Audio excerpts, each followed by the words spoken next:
bote na bandeko nyonso napesi bino mbote bozwi libaku ya kozwa ngai na ntango oyo napesi bino mbote ngai ndeko na bino maître Tuli Mutulu na ye lisusu kokoka kopesa point de vue na nga par rapport ya basituation nyonso oyo ezali koleka par rapport ya basituation nyonso oyo ezali koleka na mboka toyebi ke otindami ya Donald Trump ayaki kokoma na Kinshasa, akomi na Kinshasa, amoyambaki epai ya président de la République. Après asali périple na ye asalaki, amemaki ye na Rwanda, Kenya, quatre pays ya Afrique de l'Est.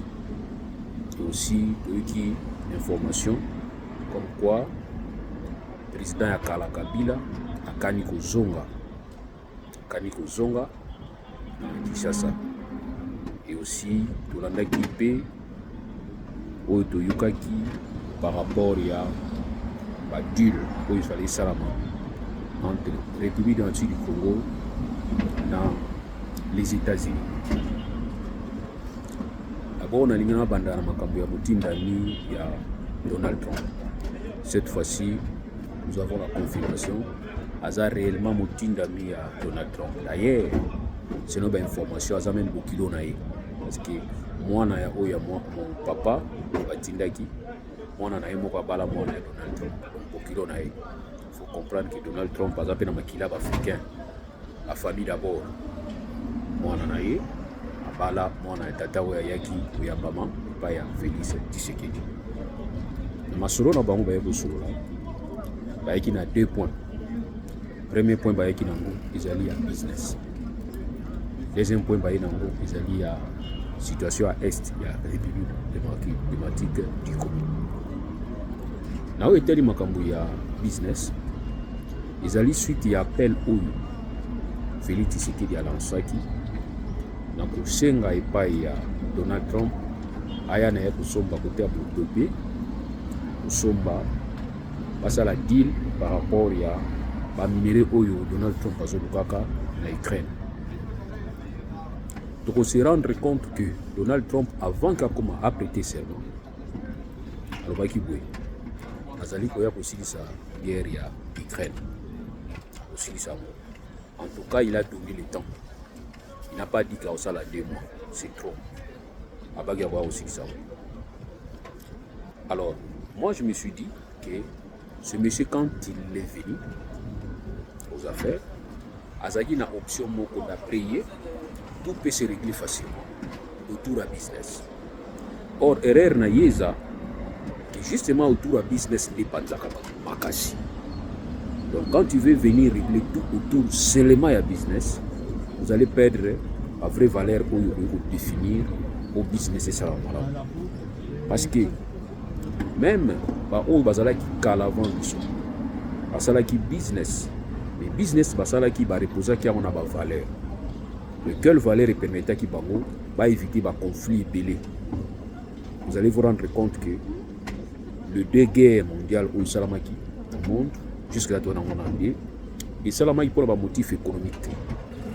Salamaki pour un motif économique. Mais aujourd'hui, tout le monde se permet de dire que cette fois-ci, nous pouvons avoir une nouvelle guerre mondiale, mais la raison sera la raison économique. Aujourd'hui, espèce nyonso yali prêt pour sosoane salam. Il y a guerre mondiale pour des raisons économiques. Parce que biso moko na niveau RDC, nous voyons la guerre où ils allaient perpétrer dans RDC. Nous avons dit dès le départ, ce n'est pas une guerre classique, mais plutôt ils allaient guerre moko sur base, il y a pillage, il y a ressources na biso, ils allaient na sama belé, na place où il bossani. On pouvait bien parler calmement, on pouvait bien négocier calmement, on pouvait bien se partager calmement. Parce que Rwanda na RDC, c'est un pays qui déjà. Et nous avons une même histoire de colonisation. Donc, tant qu'on a réclamé, toujours réclamé les lotés, mais ça, doit m'étonner aujourd'hui biso ba o déjà lelo ba contemporain donc liko réclamer o ba koko na biso ba réclamer donc vous allez comprendre que biso ba koko na biso ba vivaki na harmonie entre bango na bango ba koko kaka te mais bato nyonso ba vivaki biso ba vivaki na harmonie et ba guerre ko sala ma première na deuxième guerre mondiale ils ont ba raison économique biso les deux komi ko tendre vers ba raison économique to liko boma bato kaka pona ba raison moko purement économique. Alors ils ont parlé sur ça na maiteli makambo économie. Oui, la RDC zali na opportunité belé pour offrir au monde. La RDC même du point de vue environnemental, la RDC a zali solution et à monde.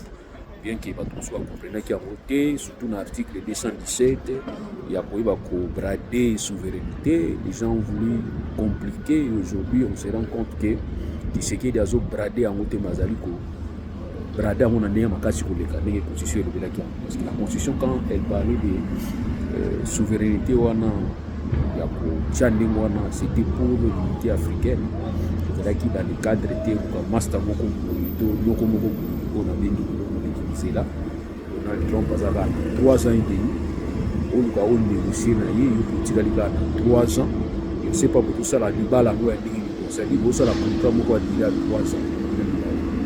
Or, il était question pour la mission de travailler la diplomatie qui est agissante, la tinette et la lecture, il y a l'histoire, il y a l'enjeu politique enjeu international pour permettre de mission d'espoir de bénéfices qui gagnent dans la situation pour tout ça.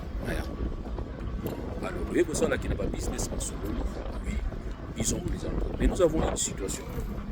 La situation que nous avons, il y a des valeurs il faut tout le préserver. Ce qui est le Donald Trump, parce que préserver les valeurs, lui, c'est que, à 3 ans et demi, lui, avant comme président, il a été businessman.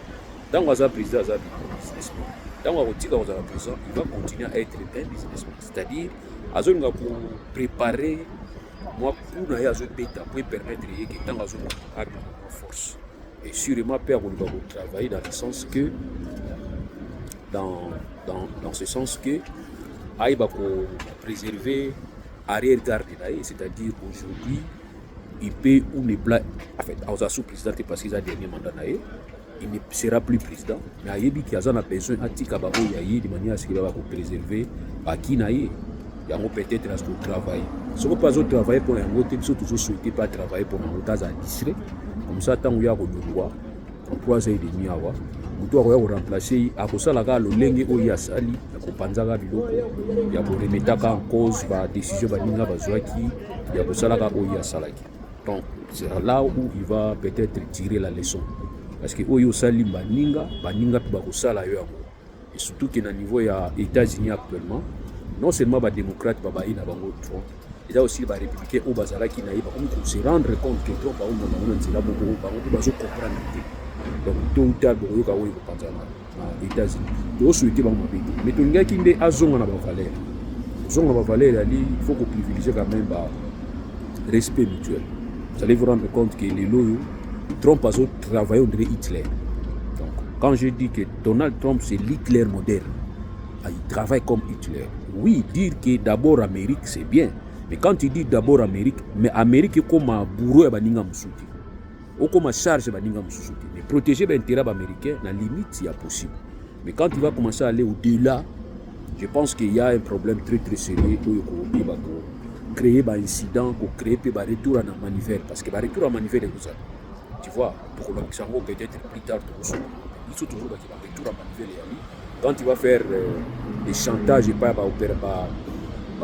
pays, tout ça, un chantage, tout ça, l'État libre, taxe à douane. Oui, douane les agents à côté des États-Unis, ils appellent les pays aux États-Unis. Maintenant, imaginez que quand on va dire que ça, la mesure, il y a comment la place côté parce qu'aujourd'hui ceux qui les louent et ceux qui Donald Trump se rencontrent ceux qui les louent moi conflit que côté entre Chine et États-Unis Chine. Or les bourgeois est là qui conflit sur les alliés tout ça c'est États-Unis Mais là, vous allez vous rendre compte qu'il y a certains pays qui vous ont pas mesure. Juillet Mézinga peine à une mesure. Juillet Mézinga peine à une mesure. Donc ça va maintenant devenir comme ça. Et on a dit que mais pourquoi tous ces autres pays, bah ça là-bas cartel, na bagoté, bas à la secours face, na iba ibisa que ok. Maintenant on va t'ignorer. Donc on d'abord dollar, tous on monnaie, sous référence et puis voilà. On est à la mesure économique et aussi là ok. Mais moi je dis, la RDC faut avoir la part des choses. Donc il y a beaucoup de place de côté là, de manière à ce que donc pour une équipe et pour la lobby. Félix Tshisekedi s'est rendu compte qu'il est là, ce qui a soutenu Trump, donc il a assuré le dernier mandat. Et peut-être Félix Tshisekedi est en train de réfléchir que le dernier mandat, il peut faire en sorte qu'il ait un soutien à Donald Trump pour bangola de manière à ce qu'il a déverrouillé le système de limitation à mandat pour permettre peut-être à un troisième mandat. Moi je crois peut-être que ça il faut vraiment se rappeler na Kabila. Kabila aussi pouvait bien le faire parce que Kabila avait la force. Il avait la force. En tout cas c'est un militaire. Ok, c'est un militaire. Kabila est un militaire, il a la force, il pouvait aussi faire ça. Mais il s'est rendu compte qu'il a une responsabilité, voilà pourquoi est-ce qu'il a joué à l'intelligence, c'est pour ça qu'il a joué à Tigre Makamunaye. Et puis pour comprendre que Tigre Makamunaye, il a fallu profiter parce que la période Kabila a affaibli. C'était à cette période-là que vous voyez qu'on maîtrisait Kabila Ndenge, Lorenzo a maîtrisé qui après José Eduardo Santos. Lorenzo a maîtrisé qui n'a pas premier jour. Lorenzo a maîtrisé qui n'a pas premier mois. Lorenzo a maîtrisé qui n'a pas première année. Alinga il faut permettre Eduardo Santos de à la président bis Pembe. C'est ainsi qu'il a tout fait. Si à niveau A il va neutraliser poliment, il a d'abord commencé par toucher l'intérêt à Moutou Mbongo. Et Lorenzo savait que Moutazaï va garder Mingi Mbongo et Eduardo Santos et Elisabeth. C'est ainsi Lorenzo est allé affaiblir Elisabeth et finalement Lorenzo est resté. Donc toi c'est ce que vous devriez faire en 2019 dans le cadre de la remise l'église. C'était à cette période-là pourquoi qui couille va renverser aux Israéliens qui renversables de manière à ce que aux soit facilité. Mais nous avons vu que toi, à ta longueur de Kabila le premier jour, au mot Kokanayote parce que la vision yozala pour l'exabiso de l'eau, vous avez la capacité à trouver solution à problème. Donc, à revenir à business, là où est le business, les États-Unis peuvent venir négocier avec la République du Congo. Mais j'ai toujours dit qu'il y a une situation où ils allaient bloquer Bissolero. Et cette situation que terrain où toujours occupé sa bateau, ils ont déjà terrain occupé. Ndaku auto une taux de lambo, ils ont déjà un locataire à Zamkati. Qu'est-ce qu'il faut faire? Il faut d'abord commencer par rompre le contrat à Oizali Bisso pour permettre à ce que Ndaku tika la vide de manière à ce que les locataires nous sous cotissent. Alors, bateau bazouaka bon à locataire ni balé na Ndaku moko benga ba escroc. Je pense que Tobani Koumba ba escroc. Ce qu'ils devraient faire, ils allaient d'abord il y a besoin de l'évaluation à contrat non signé dans le loi Est. C'est ce que M. Tshisekedi devrait faire. Et une fois évalué, vous allez vous rendre compte que le contrat, vous allez respecter ils ont une régularité. Alors, le contrat, vous avez une régularité, vous avez la facilité, n'est-ce pas? Il y a quoi c'est-à-dire que signifier partie, vous avez une régularité, dans l'évaluation, tout ça, dans la mission, tout ça, tout le monde vous avez une régularité. Parce que je vous ai dit la fois passée, il y a certaines compagnies, certaines entreprises d'exploitation minière dans le Est, surtout les chinois, ils ont un permis d'exploration. Or, tant vous avez un permis d'exploration, vous avez un droit à faire l'exploitation. Alors, la compagnie où ils ont mis dans l'Est, ils ont un permis d'exploration pour explorer. La phase d'exploration, c'est dans la phase d'exploration, il y a l'étude du terrain, il y a l'étude de la faisabilité. Et puis, il y a l'enquête de l'antériorité. Il y a nani azawana, opérateur économique déjà ni azawana, nani a signé un contrat avant yowana. Ce que moni kezali azadi. Mais nous au côté na phase na katia phase première phase au côté ce qu'on a point de sous. Il y a vérifier quels sont les artisanaux bazawana, c'est-à-dire na place wana mingi ba minoniza ba auto benga ba creuser artisanaux bazawana bazo travailler. On répertorier ba, so ko répertorier bango, on indemniser bango pour libérer place pour ça la exploration. Donc ou bien soit tu vas les engager, ba côté na compagnie na comme ça pour travailler na bango.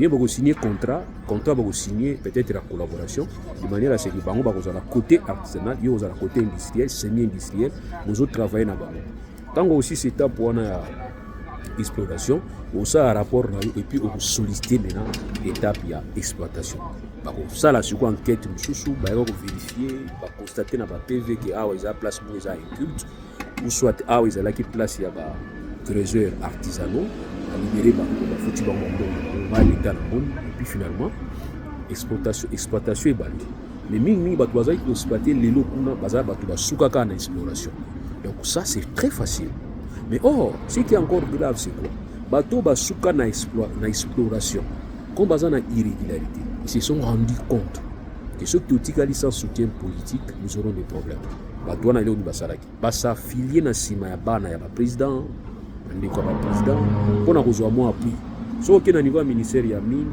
vous allez vous rendre compte que kuna mutalo bazali parce que au moins dossier côté le boui bali ko ba komi kombo ya mwana moko kombo ya mutu moko liko yo moko ministre hôtel habité na ina perdre place na ngate tika na kanga misu voilà ce qui se passe donc o wana na moni ba contrat wana ça sera facile pour nous dégager mais je vous dis une chose toutes ces sociétés minières où ils ont un niveau est à RDC ils ont la base na ba permis d'exploration kaka ils ont la base na ba on a ba documents ali normal et le gars qui a la fois passé il y a même des gens les étrangers ou bazo fana na zone minière wana baza na ba visa d'établissement baza na bango na ngote donc ndenga kota yebani te ndenge papi makayeba te OK batu wana mucha na mutuna ils sont soutenus na mboka na bango machine naza contre ba chinois en tout cas naza contre bango te mais nazo yebisa bino ki baza na soutien ya mboka na bango parce que ba rapportaka mboni beli eza na pays moko a monter acceptaka ko ça la expertise ya ba matière oyo visiblement je dis que il n'y a aucun pays au monde, surtout dans le côté occidentaux, où il accepte les marchandises et au niveau est. Ces pays-là peuvent exister, qui va contrer Salama. Mais lesquels contrats Salama mingi auto monaka. Mais auto monaka, la fois passée, ça va même sur 80%, 90% auto monaka. Mais au monaka va signer, oh non, l'Union européenne signe un contrat pour que Sengi to suspendre un contrat où ils ont 10%. Ils ont même sous 5%. Mais par contre, grande partie y a des contrats où ils ont similé, des actes similés. Ils sont exploités par les Chinois. Et lesquels Chinois, je ne sais pas ce qui se passe là-bas. En tout cas, il se passe que même les Chinois ont une facilité pour ça, ils ont une protection. À part les Bango, ils ont peut-être été quand ils ont un pays, ça je vous dis, c'est ce que je commence à comprendre. Mais où soit ba pays pe lubaka mingi wana bazaba on a droit ko luba mingi te po ba yibiki que voulez-vous donc il est aux zonga ata to lobby ba o bazana kati kuna ba usana ba peut-être ya mope mais du moins ces chinois qui exploitent illégalement la niveau RDC bazo joa bio bazali ko tindika mo ba zone ba basala où soit ba tindia mo ba Chine kuna pe basala où soit carrément ba tindika ngo appliquer mususu de niveau ba Qatar ou ba Qatar parce que na Qatar so bakangi na ba or na poche ba dema na poche ba kilo na pizote au côté ba komona biro moko ba ke ba su yango et puis ba yokani ba tunye sponsor eza na pays n'était pas pays européen so bakangi en tout cas bazaka bino soni moko bazaka na ba organisation ya droit de l'homme contre la corruption contre ba diamant du sang contre ba or ils ont côté ba zone ya guerre ba organisation moko eti mais na Chine organisation ni eti diamant to ba or ils ont côté ba zone exact on a Chine ils ont na hôtel exact tout ça ça pose problème là sur les pays africains donc pour vous dire que batu oyo bazana ba contrat ba signé na ba oyo ba secteur wana oyo Félix alingi akabela ba menke batu baza déjà ça va poser problème mais c'était facile à anticiper et à évaluer or actuellement c'est difficile pourquoi c'est difficile parce que nous avons donné une autre couleur ya marche ya nanga pesi couleur mususu nanga comme ko changer statut maleba hier c'était un patin hier c'était un rebelle terroriste aujourd'hui on se rend compte que nanga comment abani ko lata moi ilamba moko mais lamba ona zolata manasi ezali ko lata na sima ya Kagame parce que tout le monde sait que nanga ne peut pas faire ce qu'il est en train de faire soit dans un soutien à Kagame. Si hier c'était un tabou, aujourd'hui ça sous tabou. Tout le monde déclare que Nanga soutient Naïe Azali Moussongo, Kagame. Maintenant, quand on accepte de négocier avec Kagame, on croyait devenir grand. On croyait sortir regardi. Comme on négocie na Kagame, on négocie na Rwanda, on négocie na Nangati. Nous avons dit non, vous allez le côté. Vous allez le côté point. Parce que Nanga na Kagame, pas Moutoumoko.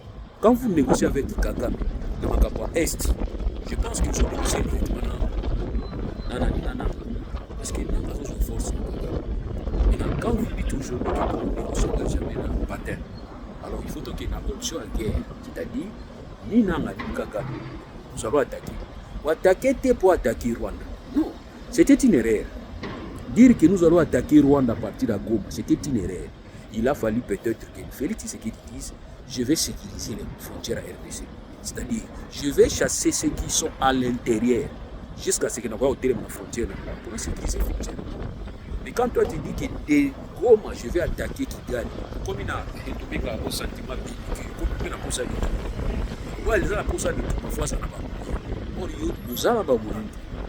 c'est ce que tu n'arrives pas à dire à tes fanatiques. Il faut leur dire que les moyens sont là. Et non seulement les moyens financiers, aussi le lobbying des aides. Lobbying des aides.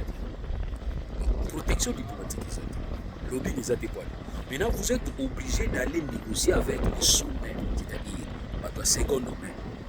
Parce que négocier, il y a un lobbying. Il y a un lobbying. Il y a un contact pour l'administration. Mais les problèmes, il y a un pouvoir qui doit décider. Ils peuvent faciliter. Mais ils ont facilité pour payer ça, ils ont assurance. C'est ainsi au monde qui va pousser moi moquer, va fouli. Et puis ils ont la poste dossier si la pas monter.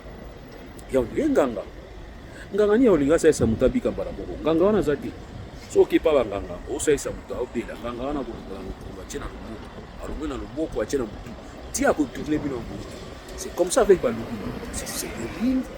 On a besoin de guerre ici là. Bah, pour nous, il faut guerre continuer. Pas continuer comme ça, mais pas continuer comme ça la samba. Oui, alors, tant que vous avez monique, bah, toi, non. Où est-ce que vous comptez là-bas? Où est-ce que vous avez payé là-bas? Bah, pour mettre là, ils vont avancer. Ici, vite. Bah, boire quand on est bois qui on a comme une émotion. Il faut mélanger. Il faut être un boxeur qui accepte de recevoir le coup et puis finalement à gagner naï.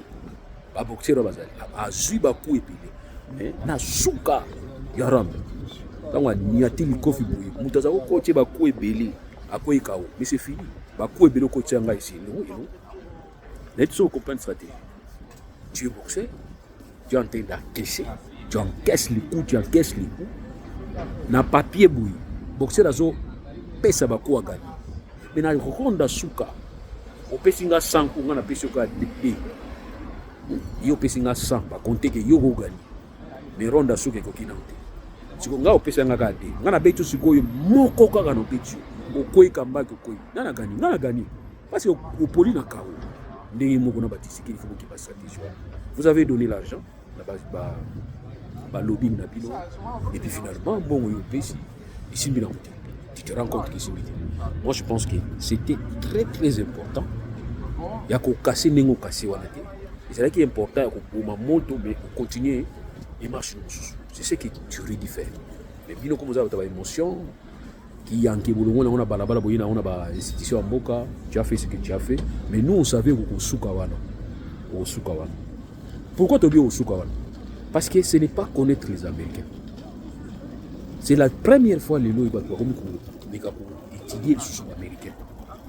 Les Américains, bah n'a pas valeur bah défendre. Mais c'est la première fois que tu dois étudier les Américains. Par la crémise de l'administration Trump. L'administration Trump est une surprise dans le monde. Où tu vas comprendre, tu vas comprendre tes tirs. Mais ce qui est vrai, nous disons, on peut s'attendre, Trump y est moko a commis bêta dissas na makolo. Trump y est a commis bêta. Comment ça l'idée à ko bangi saka baninga na masasi ndinga zo bêta na gauche droite, il va se tirer une balle na makolo na été. Pourquoi? Parce que o yazo sala wana ils allaient tous au Nisa Banzoui.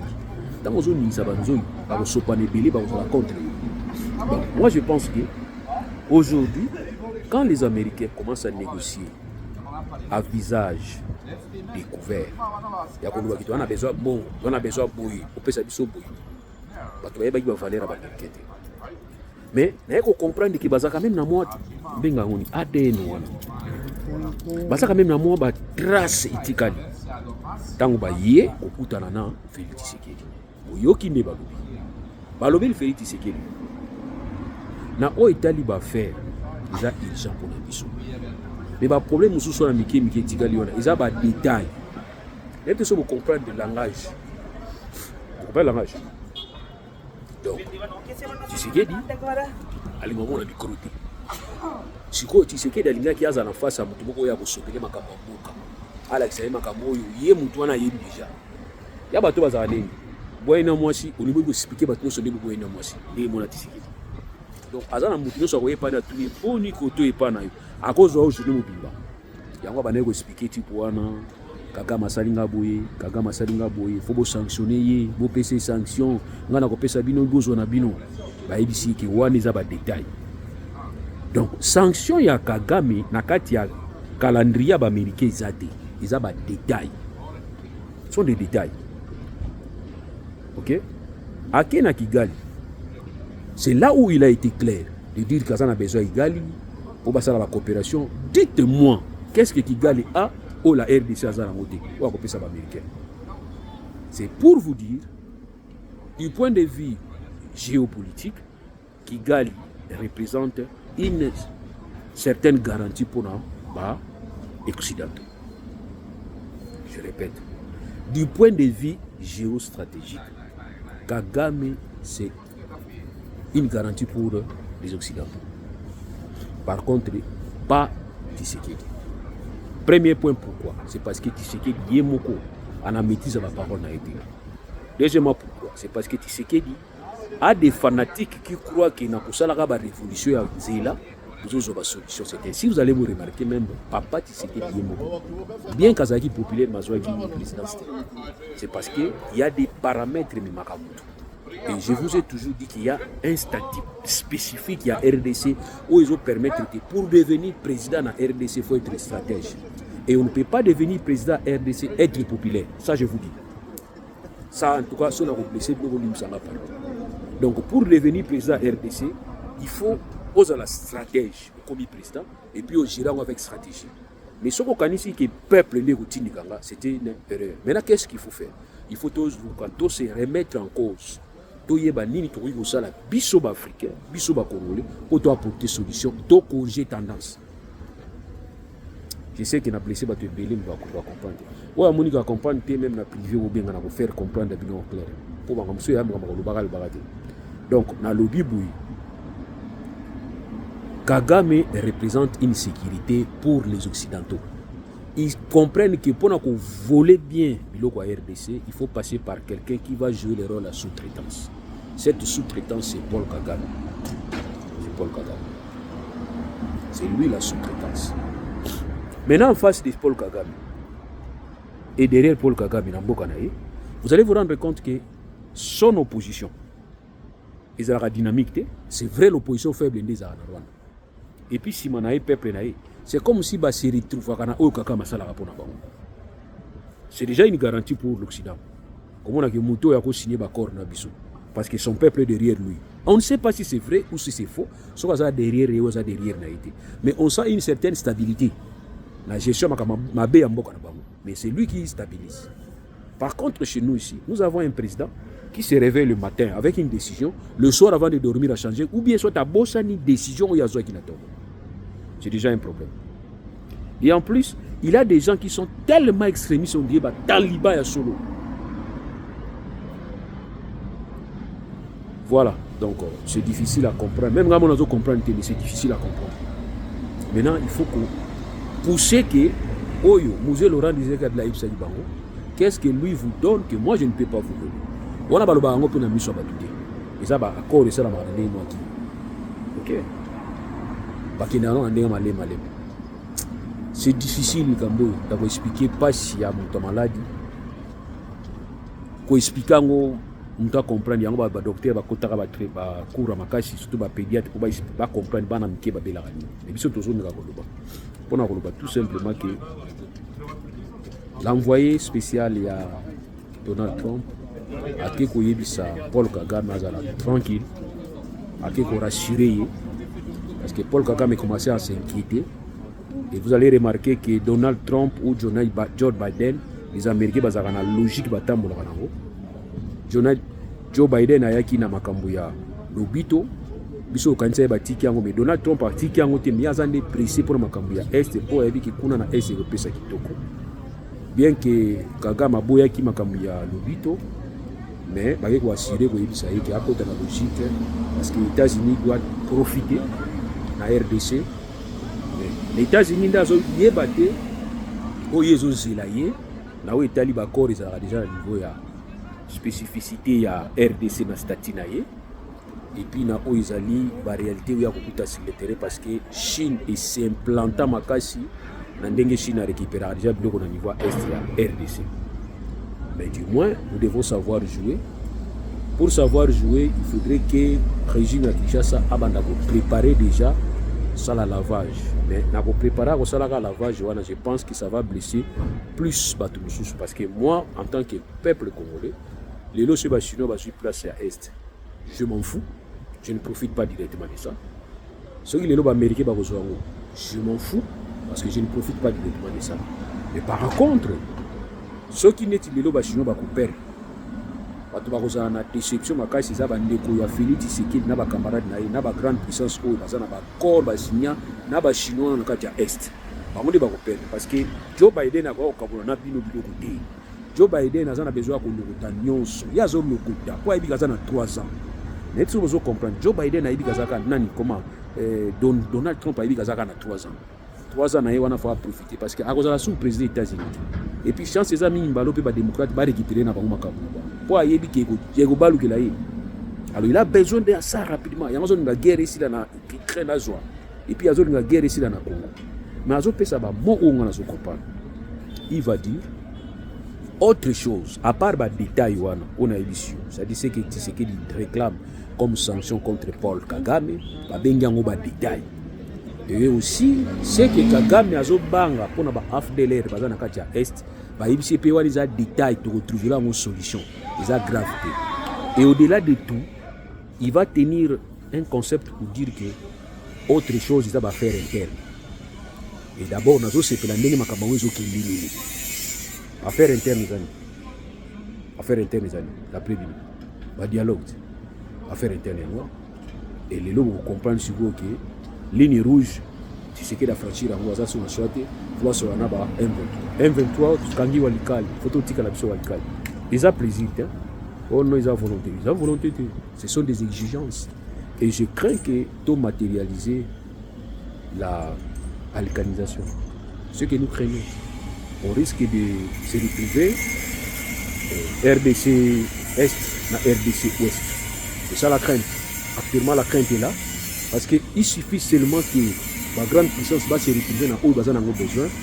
On a vu de ça, ils ont à la bataille. C'est difficile dans la vie, sauf que vous avez solution qui est dans le bas là. Solution dans la vie. C'est difficile dans la vie, sauf que vous avez solution qui est dans le moussala. Solution dans la vie, soit ton démission, soit ton réussir les contrats. C'est difficile dans la vie, ceux qui vont vivre ensemble. C'est difficile. Or, nous, ce n'est pas le peuple qui refuse de vivre ensemble. Ça, c'est la balkanisation. Mais ici, chez nous, ce sont les politiciens qui veulent vivre. Or, nous sommes de cœur avec ceux qui sont à l'Est. Et ceux qui sont à l'Est, ce sont de cœur avec nous. Ok? On ne peut pas parler de la balkanisation. Je vois peut-être des volontés dans Bino Kandabis. J'ai toujours dit que dans Cameroun, gère ma balkanisation. Pourquoi? Parce qu'il y a Cameroun, il y a francophone, Cameroun, il y a anglophone. C'est déjà une ligne rouge qui peut séparer. Mais chez nous, il n'y a pas. Il n'y en a pas. Pourquoi il n'y en a pas? Il y a les Est, Ouest, il y a les Ouest, Nord, Nord, Sud. Sans problème. À part peut-être qu'il y a un problème avec qui tout ça n'a pas économie. Moi je pense qu'il faut tout le tout possible pour comprendre. Nous attendons la suite. Nous attendons donc la suite. Par rapport à arrivé à retour à Kabila. Moi je pense que Batozo pesa Kabila mutu makasi. Et puis Batozo qui nanga mutu makasi. Ils ont battu à IDPS. Qui part Kabila poil. Kabila bokipaka ye. Pourquoi? Kabila aza lokola mwasi boboyana to mbali boboyana. Soki réellement boboyana kara ina makambo na ye yo pe makambo na yo. Siko Kabila bokipaka makambo na ye pona. Kabila leka na télévision loba osiliki. Kabila pesa batumbote osiliki. Kabila seka osiliki. Kabila je sais pas. Qu'est-ce que vous voulez de ce monsieur? Pour ignorer botika ye. Yana biki bino nde bopesa ka ibuto makasi. Nino. So moni moi ça ko sanomba ina kala c'est que yo mo bala kala bala sika seki. Zo jouer rôle na yo te. So moni mo bali pe abosa na moi sina sika te. Moi ça sika pe zo jouer rôle na yo te. Bobo sana Kabila. Oubliez ce monsieur. Kona yo ki abia zo ya kota ouest so côté Kisangani bino tout côté so ki akatanga pour peli libuba. Non, il rentre chez lui. Sauf que Melanie, la ministre, va se permettre de couper sa formation qui est sauf on va quand baquette pour naïe tout ça là. Ah, Félix Tshisekedi. Papa, on a souhaité yo pour comme ex-président. Comme ça, tant qu'on commence ex-président, que les gens se comportent contre toi, nous aussi se comporter contre Kabila. Il faut l'oublier. Donc, soit toutes les questions pour Kabila, en tout cas, ça qui chef de l'État, ça qui rôle naïe, ça qui passe, ça qui peut se continuer, qui se met tout ça concentré dans autre chose. C'est mieux. Mais puis nous sommes comme Kabila, vous êtes allergique ou bien ah, maman doit allergique. Oubliez Kabila. Boutikaye, Sikaza. Et aujourd'hui, on commence à dire que Kabila a comme une solution pour moi.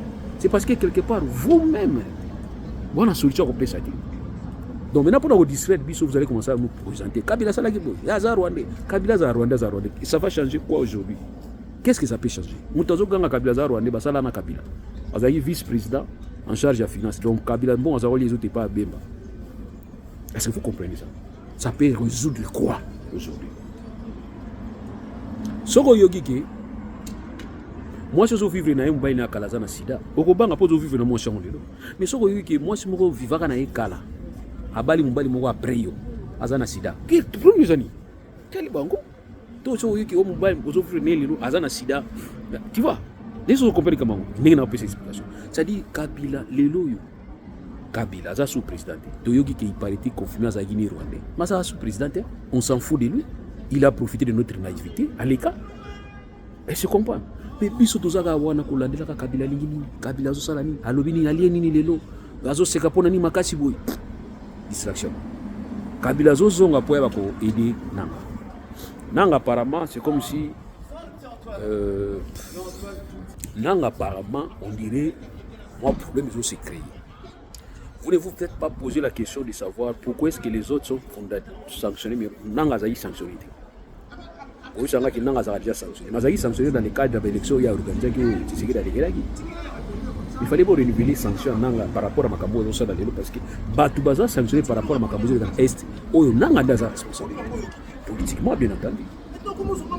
Donc c'est là où moi je ne comprends pas.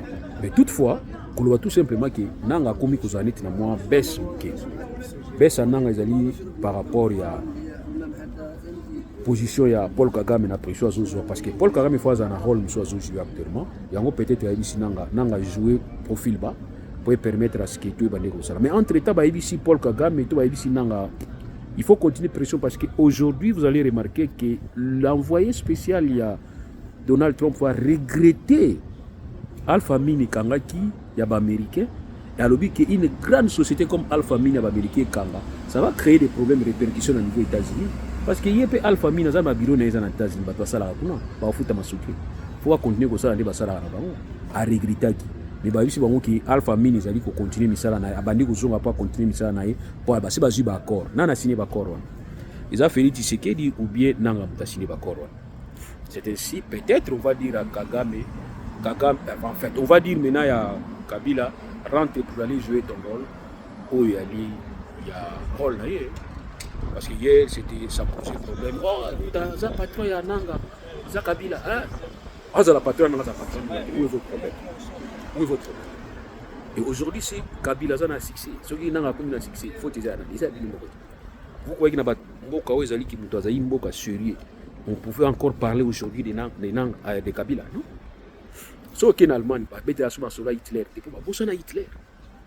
Donc voilà pourquoi nous avons un problème très sérieux au niveau RDC.